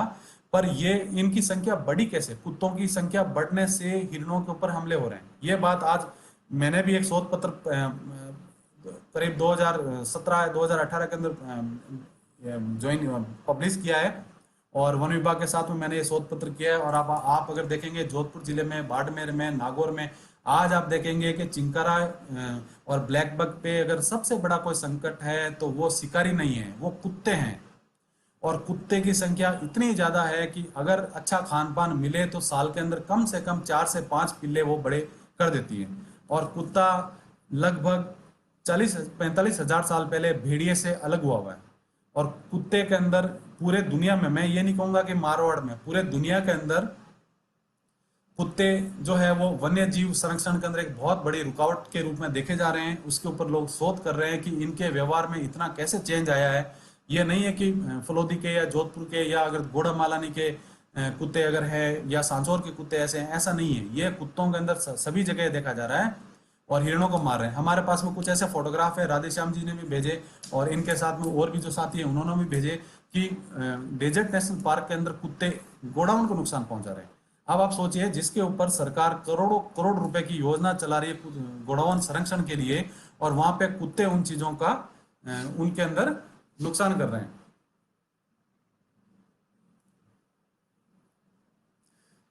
तो कुत्तों को मेरा ये मानना है कि आप कृपया करके उनको कम से कम खाना दें। अपने गांव के, अपने ढाणी के पास कुत्ते आप न पालें तो अच्छा रहेगा। हम जरूर उनको पालते हैं क्योंकि वो हमारे सुरक्षा गार्ड के रूप में हमें भौंकते हुए बता देते हैं कि साहब अपने ढाणी के आसपास कौन आया है। परंतु जो एक फितरत होती है, मैं ये नहीं कहूंगा कि सारे कुत्ते शिकार करते हैं। हो सकता है 10%, 5% कुत्ते बहुत फेथफुल हैं, वो नहीं करते हैं शिकार, पर 70 से 80% जो गांव के अंदर कुत्ते हैं वो ग्रुप में घूमते हैं। एक कुत्ता शिकार बहुत कम कर पाता है। आज कुत्ते जो है ग्रुप में घूमते हैं, भेड़िए की तरह पूरा झुंड बना के घूमते हैं। और मेरे पास में कम से कम, मैंने एक बार कलेक्शन किया, 100 से अधिक मेरे पास में मारवाड़ क्षेत्र से कुत्ते हिरणों को मारते हुए, कुत्ते अलग अलग वन्य जीवों को मारते हुए मेरे पास में फोटोग्राफ लोगों ने भेजे। जब इस लेवल पे कुत्ते वन्य जीवों को मार रहे हैं तो हमें वन्य जीव संरक्षण करने के साथ साथ में कुत्तों और इसका कुछ अलग करना है। यहाँ पे बहुत सारी तरीके हैं, मारना नहीं है। तरीके ये है कि इनका, सरकार कहती है, सरकार के पास इनका वो प्रावधान है कि इनका बंध्याकरण किया जाए, क्योंकि ये बंध्याकरण का जो काम है ये नगर निगम तक बोला गया है। इसके अंदर मैं चाहूंगा कि अगर पंचायत अपने स्तर पर एक रिजोल्यूशन प्रस्ताव पारित करे और उसमें ये कहे कि भाई हमारे यहाँ पे पंचायत में इतने संख्या में कुत्ते हैं और हम लगभग इतनी संख्या में कुत्तों को हम बंध्याकरण के अंदर करेंगे, तो ये जो बंध्याकरण का होगा उससे उसकी पॉपुलेशन कंट्रोल होगी। और ये एक वैज्ञानिक तरीका है जिसमें उनका जो प्रजाति की जो बढ़ने की जो स्पीड है, जो पिल्ले होने की जो स्पीड है वो धीरे धीरे कम होगी। तो इसके साथ हम उसमें कर सकते हैं और ये बड़े बड़े शहरों में ये काम चल भी रहा है। मैंने एक और पॉइंट यहाँ पर लिख कर रखा, मैं आपसे बात करना चाहूंगा कि हम लोग शिकार की घटनाओं को बहुत बताते हैं और बहुत अच्छे से इसका होता है शिकार। विष्णु समुदाय के लोग सबसे ज्यादा शिकार की घटना रिपोर्ट अगर कोई करता है और उसके साथ में साक्ष्य प्रस्तुत करता है तो विष्णु समुदाय के लोग हैं। बाकी समुदाय के लोग इतना नहीं करते जितना ये लोग कर रहे हैं। अब हमारे साथ में ये एक तकनीकी कारण आ जाता है कि शिकार तो होता है, शिकार के हमने साक्ष्य भी दे दिए, हमने शिकारी को भी पकड़ा दिया, साहब एक्स फलाना राम ढिकाना राम साहब ये शिकारी है और इसने इसको पकड़ा और इसके पास में ये कुल्हाड़ी मिली, ये टॉर्च मिली, ये सरिया मिला और ये चाकू मिला और इसने इसको कर लिया। वन विभाग वहां पे अपनी रिपोर्ट बनाता है और उसको प्रस्तुत कर देता है। मैं यहाँ पे ये कहना चाहूंगा कि आज हमारे समाज के अंदर बहुत सारे लोग पढ़े हुए हैं और मैं पढ़े लिखे लोगों से ये कहूंगा कि आप इसको थोड़ा पेपर वर्क के ऊपर काम करिए। पेपर वर्क पे काम करने का ये मतलब है कि आप शिकार की घटना के अंदर जब आप साक्ष्य जुटाने के लिए वन विभाग की टीम जाती है तो आप उसके साथ में उनसे रिक्वेस्ट करिए। आप कानूनी कार्रवाई के अंदर दखल अंदाजी मत करिए, पर आप उनको रिक्वेस्ट करिए कि साहब मैं आपके साथ में जाना चाहूंगा और मैं आपको बताना चाहूंगा कि देखिए ये प्रमाण यहाँ पे प्रस्तुत कर सकते हैं, आप ये प्रमाण प्रस्तुत कर सकते हैं। क्योंकि जो भारतीय वन्य जीव अधिनियम है, वन विभाग के अंदर वन्य जीव को बचाने का वही एक सबसे बड़ा अधिनियम है। और भारतीय वन्य जीव अधिनियम आप ये मान के चलना कि 1972 में ये बना था और आज 2020 ये हो गया है, आज भी वो अपने प्रासंगिकता पे खरा उतर रहा है। भारतीय वन्य जीव अधिनियम के अंदर हम लोग कई बार ये डिबेट करते हैं, कई बार मैं सोशल मीडिया में देखता हूँ कि कि हमें इसको चेंज करने के लिए बोलना चाहिए, ये हिरणों के लिए नहीं बचाव कर रहा है, इसके लिए नहीं बचाव कर रहा, ये बचाव कर रहा है। हमें प्रॉब्लम ये आ रही है कि इसके अंदर जब हम लिखते हैं, जब ये केस बनाया जाता है, इसके अंदर हम कहीं ना कहीं गलती करते हैं। तो जो मैंने ये देखने की कोशिश की है कि वकील जो होता है वो शब्दों की लड़ाई लड़ता है और वकील से जब आप कोर्ट में जब आप ये जब जिरह चल रही होती है, जब इन केस की बात चल रही होती है, तो कभी आप इनके, क्योंकि हम वहां पे न तो गवाह है न कुछ और है, पर आप उस कोर्ट रूम के अंदर आप लिस्ट लीजिए अपने एरिया के केस की और आप वहां जाके देखिए कि वन विभाग क्या साक्ष्य प्रस्तुत करता है और जो शिकारी का वकील है वो क्या साक्ष्य प्रस्तुत करता है। जब आप वहां जाके उनकी जिरह सुनेंगे तो आपको बड़े हास्यास्पद इंसिडेंट देखने को मिलते हैं। सबसे बड़ा ये मिलता है कि हमारे वन्य जीव अधिनियम के अंदर जिस जीव का नाम लिखा हुआ है, जिस तरीके से लिखा हुआ है, जिस स्पेलिंग में लिखा हुआ है, वही स्पेलिंग वही मात्रा वन विभाग अपने केस में दर्ज करे। अगर वो मात्रा में गलती करता है, अगर वो ए का ई लिखता है, ई का ए लिखता है, तो वहीं पे आपका केस खत्म हो जाता है। अब आपने आधी रात को 50-100 लोगों ने जाके और आपने वन विभाग के साथ शिकारी को पकड़वाया, आपने इतनी मेहनत की, फिर उसके बाद में आपको ये लगता है कि हमारी सारी मेहनत खराब हो गई और हमने एक अपने मन में द्वेष पाल लिया, हमने एक तंत्र के खिलाफ अपने आप में द्वेष पाल लिया कि साहब वन विभाग शिकारी को बचाने के लिए कर रहा है, पर वन विभाग शिकारी को नहीं बचा रहा है। वन विभाग के अंदर किसी कारणवश मैं ये मानना चाहूंगा कि वो चाहे दबाव में काम कर रहे हैं या वो ज्यादा घंटे काम करने से उनका मानसिक स्थिति में दबाव है, उनका शारीरिक स्थिति में दबाव है, आप उनके साथी बनिए, आप उनसे बोलिए कि श्रीमान जी, वन रक्षक जी, जो आपके रेंजर साहब हैं या आपके वनपाल साहब हैं, उनका बोलिए साहब आप एक बार थोड़ा सा वापस रीचेक कर लें कि आपने क्या लिखा है। जिस दिन आप चालान पेश करेंगे उसके बाद आप उसमें कोई परिवर्तन नहीं कर सकते, और जब आप चालान परिवर्तन नहीं कर सकते तो आपका पूरा का पूरा केस आप हार गए। आपका जो मेहनत थी वो आपने इतने घंटे लगाए, इतना आपने मेहनत की, वो मेहनत पूरी फेल हो गई। इसके ऊपर मैं आपको एक काम बताऊंगा कि मैंने राधेश्याम जी पैमानी और इनके साथी, मैं उनके नाम नहीं लेना चाहूंगा, इनके जो साथी हैं, इन लोगों ने पोखरण के आसपास में अभी पिछले 2 अप्रैल को एक केस को खोला है। इसमें मैं वन विभाग की टीम को बहुत बहुत धन्यवाद देना चाहूंगा कि वन विभाग की टीम ने कितना सुचारू रूप से, कितने अच्छी तरीके से वो केस को दर्ज किया। वहां पे एक शिकारी है, उस शिकारी का नाम है मणिया, जिसका घर का नाम मणिया है, बाकी उसका नाम कुछ और है। तो मणिया शिकारी का आतंक इस लेवल पे था कि जब उसको वन विभाग, जब इनको शिकार की घटना का पता चला, ये लोग गए तो वहां पे एक शिकारी मिला, बाकी 3 शिकारी भाग गए। हमारा जो काम है वो ये काम है कि हमें वन विभाग को बताना है कि साहब यहाँ पे इंसिडेंट होता है। मैं आपसे एक और गुजारिश करूंगा कि हमें कभी किसी अपराधी को छूना भी नहीं है। कानूनी रूप से आपने अगर उसके साथ कुछ किया तो हमें हमारे कानून, हमारी जो लड़ाई है उसके अंदर हमें पीछे हटना पड़ सकता है। और ये बहुत सारे केसेस में देखने को मिलता है कि हमने इनका बहुत सारे केस के अंदर गड़बड़ हो जाती है, क्योंकि कुछ ना कुछ उस समय आवेश में, जोश में, युवा शक्ति में या आप समझ लीजिए कि जो हमारी मेहनत है, 15 दिन 20 दिन लू के अंदर हम भाग रहे थे, हमें लगा कि साहब यही वो आदमी है, इसकी वजह से ये हुआ। आप वन विभाग को ये काम दीजिए, वन विभाग और पुलिस को ये काम दीजिए, उनके पास में भारतीय संविधान की पूरी ताकत है और वो उस केस को अपने हिसाब से करेंगे। आप उनके साथ में खड़े रहिए, आप उस केस को देखिए, आप उस केस को दर्ज होते देखिए कि वो वहां पे क्या क्या चीज लिख रहे हैं। तो मणिये को इन्होंने पकड़ा और उसके साथ में वन विभाग की टीम गई और वन विभाग की टीम ने इनको देखा कि ये सब वहां पे कुछ मांस पका रहे हैं और अपने ढाणी के अंदर एक झूपे के अंदर बैठ के कर रहे हैं। तो जब इनकी टीम को खबर थी कि साहब यहाँ पे कुछ हो रहा है, तो ये वन विभाग की टीम अपने लवाजमे के साथ गई, तैयारी के साथ गई और इन्होंने उसको देखा। तो 3 जो लोग थे वो भाग गए। अब जब 3 लोग भाग गए तो एक और बड़ी मारवाड़ में हमारे बहुत अच्छी बात है कि मिट्टी के अंदर उनके पाँव के निशान बने रहते हैं। और पांचाराम जी डारा जो हमारे बाप एरिया में काम कर रहे हैं, वो इस चीज के मैं मानता हूं कि जो हम लोग मारवाड़ में इनको कहते हैं खोजी, पाँव के निशान से ढूंढ के बता देते हैं कि साहब ये एक आदमी है। अभी मैं एक और नाम आपको लूंगा जिनका नाम है शोभा राम जी। शोभा राम जी जो है वो जोधपुर मंडोर के आसपास में और भोपालगढ़ के पास में, सोयला के पास में, इस क्षेत्र के अंदर इनका जो मूवमेंट रहता है, ये काम करते हैं, इनकी खेतीबाड़ी का और काम है। तो ये बताते हैं कि साहब हमने इतनी लेवल पे मेहनत की कि चप्पल का निशान जो था उसके ऊपर चप्पल की कंपनी का नाम लिखा हुआ था। हम लोग गए, उसके शिकारी के घर गए और हमने सीधा ही जाकर उसको बोला तुम अपनी चप्पल दिखाओ। जब उसने चप्पल दिखाई तो उन्होंने उस निशान की फोटो के साथ चप्पल को मैच किया, तो वो चप्पल पूरी की पूरी शिकारी की निकली।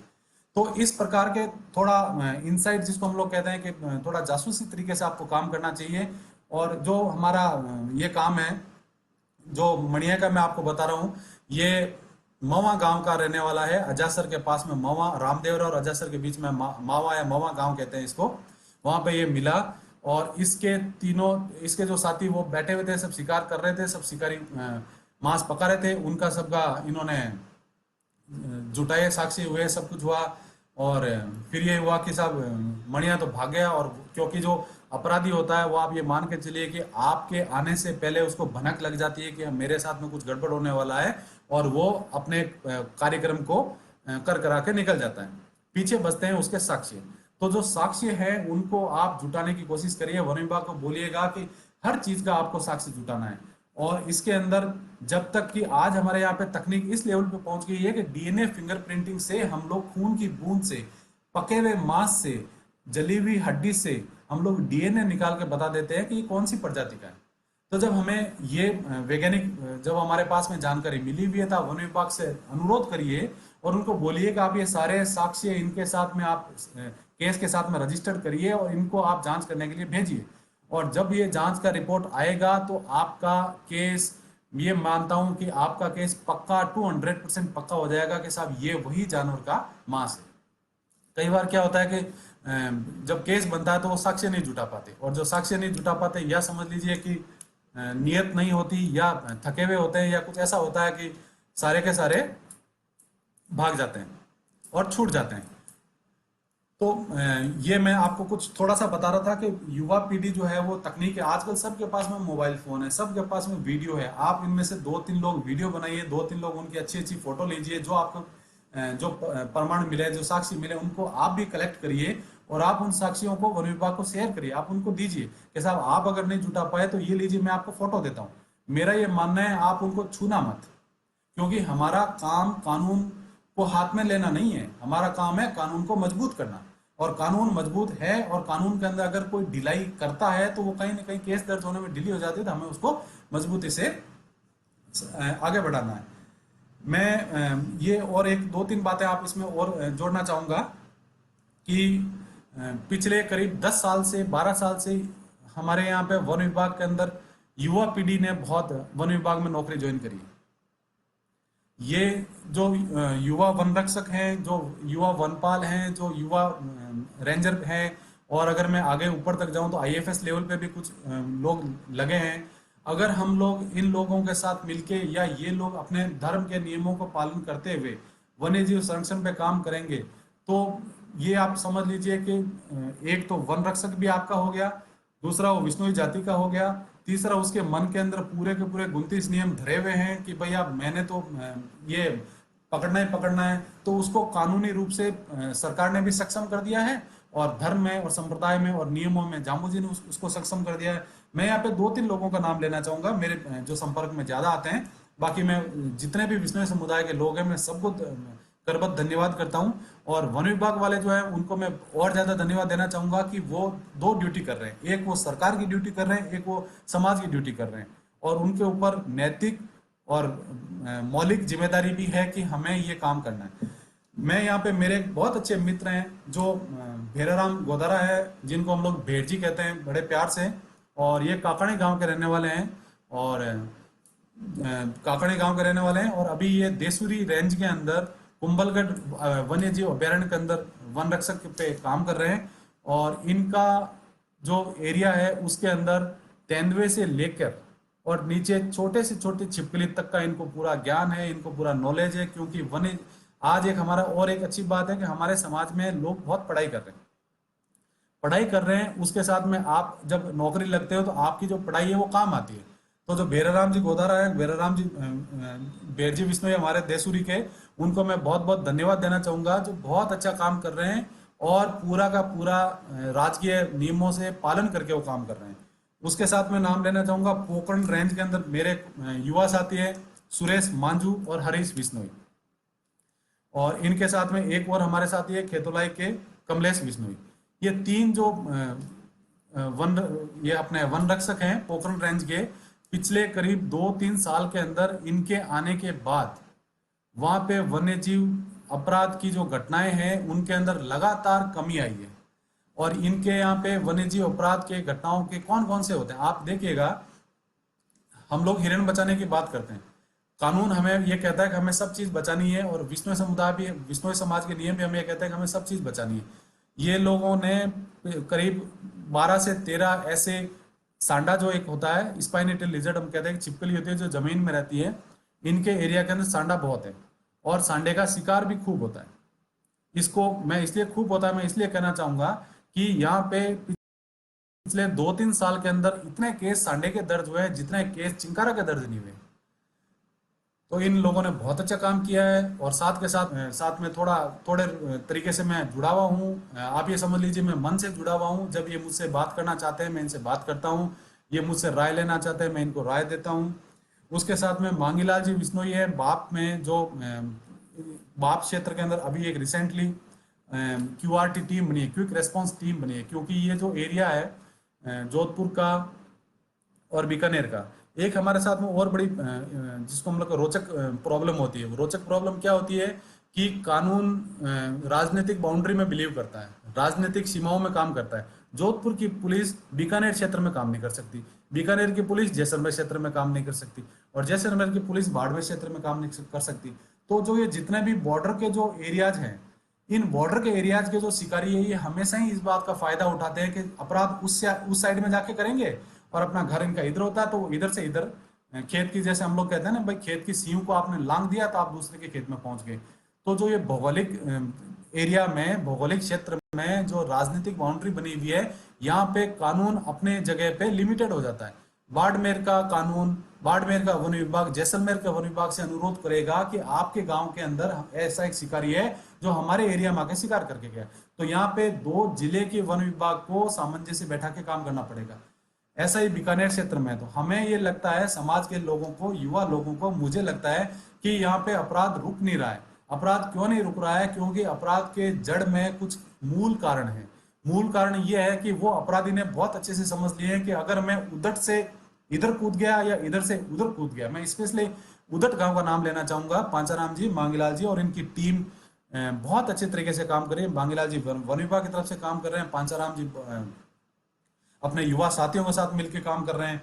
उसके साथ में मैं हमारे यहाँ पे बहुत सारे वन विभाग के अंदर महिला वन रक्षक भी आए हैं, और महिला वन रक्षकों का टीम के अंदर होना इसलिए जरूरी है कि हम लोग जब, या आपके युवा साथी जब वन्य जीव बचाने के लिए जब किसी डेरे पे या किसी के घर पे जब आप छापा डालने जाते हैं, तो हम ये भूल जाते हैं कि उस घर के अंदर आधा जेंडर जो होगा, आधा जो स्त्री समाज होगा, आधा पुरुष समाज होगा। और सबसे बड़ा ये होता है कि पुरुष अपराधी वहां से भाग जाता है और महिलाएं आगे आ जाती है, और हमारा वन विभाग जो है, हमारे जो पुरुष साथी है वन विभाग के, वो उन महिलाओं से उलझ जाते हैं और वो किसी और केस के अंदर फंसने की बात आ जाती है और वो जो अपराधी है वो भाग जाता है। तो यहाँ पे वन विभाग के अंदर पिछले 5-10 सालों के अंदर, 15 सालों के अंदर जो वन रक्षक की टीम के अंदर क्षेत्रीय लेवल पे, जमीनी लेवल पे जो वन रक्षक लगे हैं, उन्होंने उनको आप साथ रखिएगा, उनसे आप रिक्वेस्ट करिएगा, जो जितने भी काम करते हैं आपके जो साथी हैं वन्य जीव बचाने के, जो युवा साथी काम कर रहे हैं, कि भाई आप अपनी टीम के अंदर एक महिला रक्षक को लाएंगे, नहीं तो आप ये मान लीजिएगा आपकी लड़ाई किसी और दिशा में चली जाती है। जहां हम वन्य जीव बचाने के लिए आए थे वहां हम अपने आप को बचाने के लिए भागना पड़ता है। तो ये मैं थोड़े मतलब करीब 1-1.5 घंटे, 1.25 घंटे की मेरी बात हो रही है। मैं आपसे ये वन साइडेड बात है, इसमें मैं ये इसको मैं ये कहता हूँ कि I am talking to a wall, मैं एक दीवार से बात कर रहा हूँ, मुझे मेरे लैपटॉप में मेरा ही मुंह दिख रहा है और बाकी साथ में आपके मुझे कमेंट दिख रहे हैं। तो विनोद जी जमदास का बहुत बहुत मैं धन्यवाद कहूँगा कि इन्होंने मुझे मौका दिया। और इसके साथ मैं पूरा जम्बानी साहित्य अकेडमी का मैं धन्यवाद दूंगा कि आपने मुझे एक मौका दिया, एक बहुत बड़े प्लेटफॉर्म पे जुड़ने का मौका दिया, मुझे मेरे साथियों से, मुझे मेरे एरिया के लोगों से बात करने का मौका दिया। और आपको अगर किसी को मुझसे जुड़ना है तो मुझे लगता है बहुत सारे लोगों के पास में मेरे कॉन्टैक्ट नंबर हैं, मेरे मोबाइल नंबर हैं। मैं 2010 से मैंने परिचय नहीं दिया, मैं 2002 में पीएचडी की। उसके बाद में मैंने भारतीय प्राणी सर्वेक्षण विभाग, जिसको हम लोग जूलॉजिकल सर्वे ऑफ इंडिया कहते हैं, उसके जोधपुर के सेंटर में मैंने 2 साल काम किया।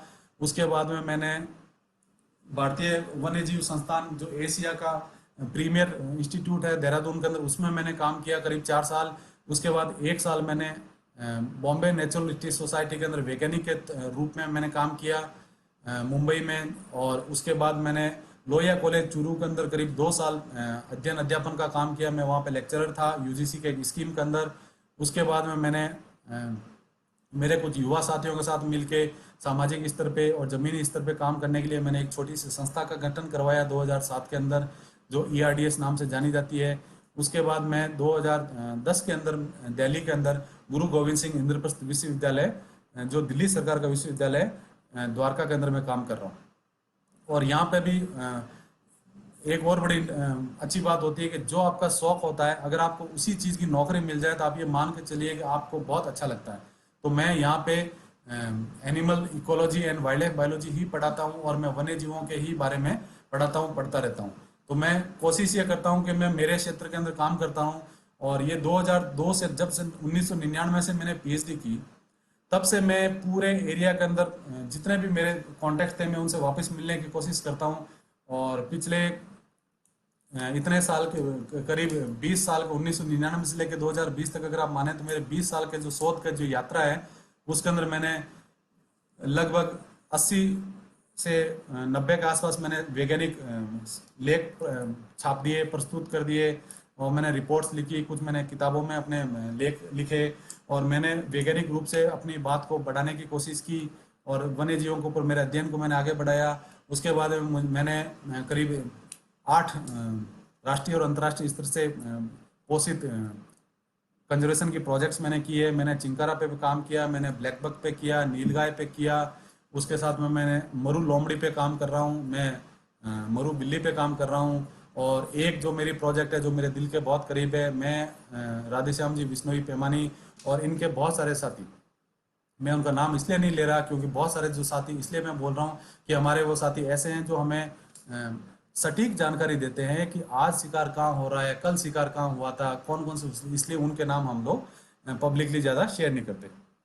और ऐसे लोगों को मैं धन्यवाद देना चाहूँगा जो निस्वार्थ भाव से, बहुत सारे लोग हम ऐसे होते हैं जो नाम के लिए काम करना चाहते हैं, और बहुत सारे लोग ऐसे हैं जो नाम नहीं के लिए काम करना चाहते हैं कि साहब मुझे मेरा नाम नहीं चाहिए, आपको मैं जो मदद कर सकता हूँ मैं आपकी मदद करने को तैयार हूँ।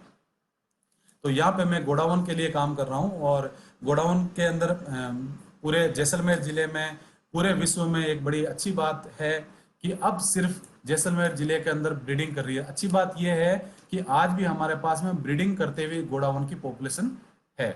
तो जो गोडाउन ब्रीड कर रही है, ब्रीड मीन्स यहाँ पे प्रजनन करती है, यहीं पे अब अंतिम जो होप है, जो आशा है, जो आशा की किरण अगर कहीं से निकल रही है तो वो अब सिर्फ जैसलमेर से निकल रही है।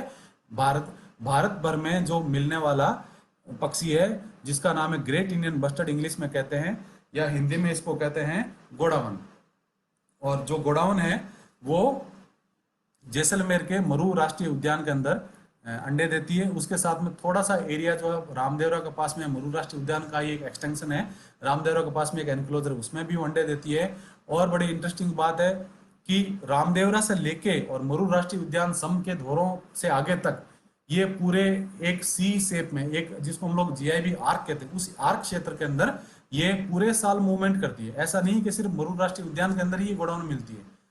इसका मरू राष्ट्रीय उद्यान में गोडाउन इसलिए मिलती है कि वहां पे वन विभाग ने एनक्लोजर्स बनाए हुए हैं, जहाँ पे कोई कुत्ता बिल्ली या कोई और जो बड़ा जानवर है वो वहां पे जाए ना और उनके प्रजनन को डिस्टर्ब ना करे। तो वहां पे वो ब्रीड करती है। उसके बाद पूरे एरिया में वो सारी साल घूमती है, लोगों के खेतों में घूमती है। बहुत सारे विष्णु पोखरण के आसपास, धोलिया के आसपास, अजयसर के आसपास, लोहारकी के आसपास जो गांव हैं उनके अंदर, इवन नहर के एरिया तक जाती है। उन एरियाज में मुरबों में जाती है, वहां पे वो जाती है, घूमती है, करती है। तो हमें यह है कि वन विभाग इसको बचा लेगा। वन विभाग नहीं बचाएगा, यहाँ पे सर्व समाज का रोल आएगा। वहां पे विष्णुओं के गांव बहुत कम है, तो मैं ये कोशिश करता हूँ कि वहां पे और जितने भी लोग हैं, जितने भी वहां पे मुस्लिम समाज के लोग हैं, जितने भी वहां पे राजपूत समाज के लोग हैं, वहां पे जाट समाज के लोग हैं, मैं उन सब से संपर्क में रहता हूँ और मैं कोशिश करता हूँ कि हमें इस अति संकटग्रस्त प्रजाति की जो चिड़िया है, राजस्थान का राज्य पक्षी है, कहीं ऐसा ना हो कि हमें हमारे जिंदगी रहते रहते राजस्थान का राज्य पक्षी दूसरा बनाना पड़ जाए। आप ये सोचिएगा कि जिसको हमने सिरमौर किया वो पक्षी हमारे देखते देखते ही खत्म हो गया। तो ये जो मैं इस टाइप की बातें करता हूँ लोगों के साथ, वो कहते हैं नहीं साहब हम तो, अब आप बताइए हमें क्या करना है। तो मैं वहाँ पे इनके साथ में गोडाउन की पॉपुलेशन की मॉनिटरिंग करता हूँ कि गोडाउन कौन कौन से एरिया में रहती है, कैसे वो करती है, उसके साथ में ये कौन कौन से एरिया में जाती है, और उनका मैं मैपिंग करता हूँ, उनका नक्शा बना रहा हूँ। उसके साथ में मैं एंटी पोचिंग की काम कर रहा हूँ। मैं एक पॉलिसी पे काम कर रहा हूँ जो जीरो पोचिंग पॉलिसी है। जीरो पोचिंग पॉलिसी मतलब उस क्षेत्र में कोई भी जीव ना मरे, वन्य जीव अधिनियम में लिखा हुआ कोई भी जीव वहां पे ना मरे, ना शिकार हो। तो इसलिए हमने वहां पे सांडे पे भी बहुत ध्यान दिया। राधेश्याम जी पेमानी ने मुझे कुछ ऐसे ऐसे फोटो खींच के दिखाए हैं, वीडियो दिखाए हैं, जहाँ पे गोडावन सांडे को खाती है, गोडावन वहां पे छिपकलियों को खाती है, गोडावन वहां पे छोटे मोटे कीड़ों को खाती है, टिड्डी को खाती है। आप सोचिए जो टिड्डी जिससे हम लोग परेशान हैं, आज अगर हमारे पास में गोडावन की संख्या इतनी ज्यादा होती तो ये टिड्डी की समस्या का समाधान होता और उस पक्षी को प्रोटीन की डाइट मिल रही है। और लास्ट ईयर उसी प्रोटीन की डाइट की बदौलत से ही हो सकता है कि उसकी संख्या में इतना अच्छा इजाफा हुआ कि लगभग 19 से 20 गोडावन वहां पे लास्ट ईयर पैदा हुए। भारत सरकार का एक बहुत इंपॉर्टेंट प्रोजेक्ट वहां पे चल रहा है। भारत सरकार, राजस्थान सरकार और ये भारतीय वन्यजीव संस्थान देहरादून के वैज्ञानिक लोग इसमें जुड़े हुए हैं। और ये तीनों जो संस्थान जो सरकारें काम कर रही है, ये वहां पे कैप्टिव ब्रीडिंग का काम कर रही है। कैप्टिव ब्रीडिंग वो कर रहे हैं, वो वहां पे अंडे को लाते हैं और उसको वहां पे इंक्यूबेट कर रहे हैं। उसके बाद उसमें से चूजा निकलता है और ये एक 25-26 साल का प्रोजेक्ट है। और ये जब 25-26 साल बाद में जब इसमें से गोडावन छोड़ने की जब बात आएगी, मैं उस जगह काम कर रहा हूँ, उस लेवल पे काम कर रहा हूँ कि आज से 25 साल बाद हमारे पास में वो जगह बचनी चाहिए जहाँ पे गोडावन को हम लोग लाके छोड़ सकें।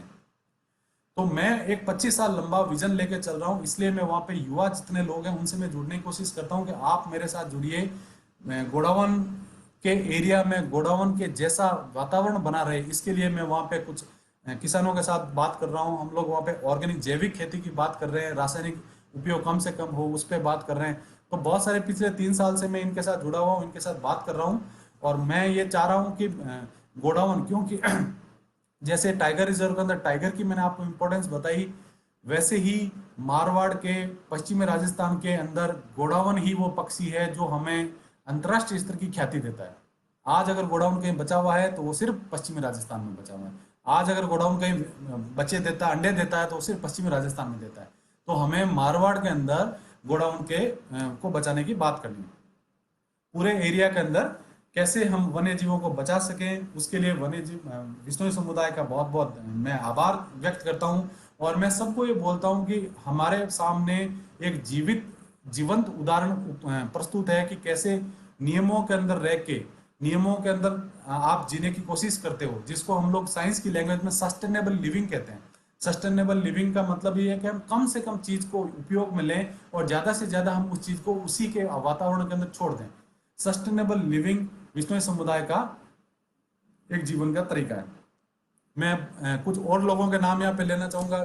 खम्मूराम जी विश्नोई, आप देखिए कि एक अकेला आदमी अपने साथ में कितने लोगों को लेके कभी पॉलिथीन मुक्त की बात करता है, कभी पर्यावरण की बात करता है, कभी साइकिल यात्रा करता है। उन्होंने उस चीज को अंतर्राष्ट्रीय स्तर पे पहुंचाया। राणा एकल खोरी के राण जी का मैं नाम लेना चाहूंगा। राणा राम जी ने अपने दम पे उस एरिया में एक जंगल बनाने की कोशिश की। मैं अपील करना चाहूंगा युवा साथियों से कि आप अपने गांव के आसपास के रेवेन्यू लैंड में स्थानीय प्रजाति के पेड़ पौधे लगाइए। आप वहां पे कंकेड़ी लगाइए, आप वहां पे कैर लगाइए, आप वहां पे रोइडा लगाइए, आप वहां पे देसी बबूल लगाइए, आप वहां पे खेजड़ी लगाइए, आप वहां पे पौधारोपण करिए।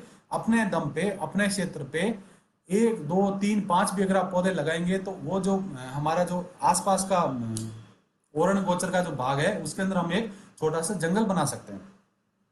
इस प्रकार हमें जंगल का एक मैं आपको और यहाँ पे टेक्निकल बात करना चाहूंगा कि जितने भी हमारे एरिया हैं वन्यजीव अधिनियम के अंदर आते हैं, जो नहीं आते हैं, हमारे यहाँ पे भारतीय वन्यजीव अधिनियम 2005 के बाद में एक प्रोविजन, एक रास्ता हमें दिया गया। उस रास्ते को हम लोग कहते हैं संरक्षित क्षेत्र, कंजर्वेशन रिजर्व। कंजर्वेशन रिजर्व तब बनेगा जब पंचायत की तरफ से प्रस्ताव जाएगा। कंजर्वेशन रिजर्व सरकार नहीं बना सकती, कंजर्वेशन रिजर्व सरकार बना सकती, कम्युनिटी रिजर्व सरकार नहीं बना सकती। कम्युनिटी रिजर्व, जिसको हम लोग कहते हैं सामुदायिक संरक्षित क्षेत्र, कम्युनिटी रिजर्व। गुड़ा विश्नोई कंजर्वेशन रिजर्व है, अपना गोगला एनक्लोजर कंजर्वेशन रिजर्व है। कम्युनिटी रिजर्व पूरे मारवाड़ के अंदर अभी तक नहीं बना है, जबकि पहले हमें 2003 तक हमारे यहाँ पे शिकार निषेध क्षेत्र के रूप में 33 के आसपास क्षेत्र थे, वो सारे के सारे खत्म हो गए और हमें दूसरा सरकार ने प्रोविजन दिया कि आप इसको सामुदायिक संरक्षित क्षेत्र में डिक्लेयर करवाइए। उसके लिए हमें क्या चाहिए? उसके लिए हमें चाहिए कि कम्युनिटी का, समुदाय का पंचायत की तरफ से प्रस्ताव राज्य सरकार को जाए। यहाँ पे राज्य सरकार नहीं करेगी। अगर आप उस प्रस्ताव को पारित करा के अगर आप वन विभाग को दें, अगर आप कलेक्टर महोदय को दें, आप जिलाधीश महोदय को दें, और उसके बाद आप देखिए कि सरकार उस क्षेत्र के अंदर बनाने के लिए क्या करती है, क्योंकि वो जमीन रेवेन्यू की है, वन विभाग की नहीं है वो जमीन। जब रेवेन्यू की जमीन है तो वहां पे कलेक्टर को आपको देना होगा, एसडीएम को देना होगा, और उसको आप राज्य सरकार तक भिजवाइए, उसको आप केंद्र सरकार तक भिजवाइए। और अगर हम उन क्षेत्रों को बचा लेंगे जहां पे आज क्यों वन्य जीव वहां पे प्राकृतिक रूप से वास करते हैं, उस क्षेत्र को आप अगर बनवा देंगे तो पूरी दुनिया के अंदर हमारे पास में ऐसा एग्जाम्पल होगा कि हर दूसरे गांव में, हर तीसरे गांव में एक छोटा सा प्राकृतिक सामुदायिक रूप से संरक्षित क्षेत्र होगा। उसका मैनेजमेंट का जो प्रस्ताव है वो मैनेजमेंट पंचायत के पास रहेगा, वो मैनेजमेंट पंचायत अपने पास रखेगी। उसमें कुछ तकनीकी उसमें पहलू है, मैं उन पे कभी कोई पूछेगा तो मैं आपको बाद में और बताऊंगा कि कैसे हम उस पे करते हैं। एक मैं ये चाहूंगा कि आप लोग जितने कानून की पढ़ाई कर सकते हैं, आप कानून की पढ़ाई करिए। आप कानून को समझने के लिए आप उसको देखिए कि किस जगह हम लोग मात खा रहे हैं और किस जगह हमें उस पर बढ़ाना चाहिए। हम लोग करीब 1.5 घंटा हो गया है, तो मैं आप लोगों का अब और ज्यादा समय न लेते हुए मैं आपसे विदा लेना चाहूंगा। उससे पहले मैं दोबारा फिर वापिस जम्बानी साहित्य अकेदमी बीकानेर का मैं धन्यवाद देना चाहूंगा। विनोद जी जमदास का मैं धन्यवाद देना चाहूंगा, और अकादमी के महासचिव डॉक्टर सुरेंद्र कुमार जी जो दयानंद कॉलेज हिसार के प्रोफेसर हैं, उनको मैं धन्यवाद देना चाहूंगा कि आपने मुझे आपके प्लेटफॉर्म पे बोलने का मौका दिया। मैं विष्णुई नहीं हूँ, पर आपने मुझे मौका दिया कि आप हमारे समाज के लोगों को, हमारे युवाओं को आप संबोधित करिए। इसके लिए मैं आपका बहुत बहुत धन्यवाद देना चाहूंगा, और इसी के साथ आप सबसे मैं विदा लेना चाहता हूँ। धन्यवाद।